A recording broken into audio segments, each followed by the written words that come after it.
And we're pulling a check engine light code. The code we're pulling is a P0303.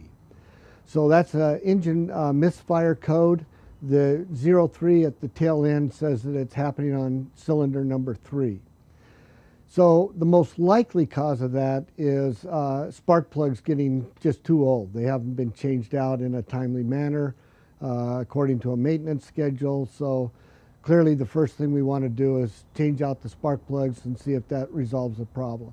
Most likely will. It's not likely that we've got trouble with any of the other ignition parts that may be causing us to pull that misfire.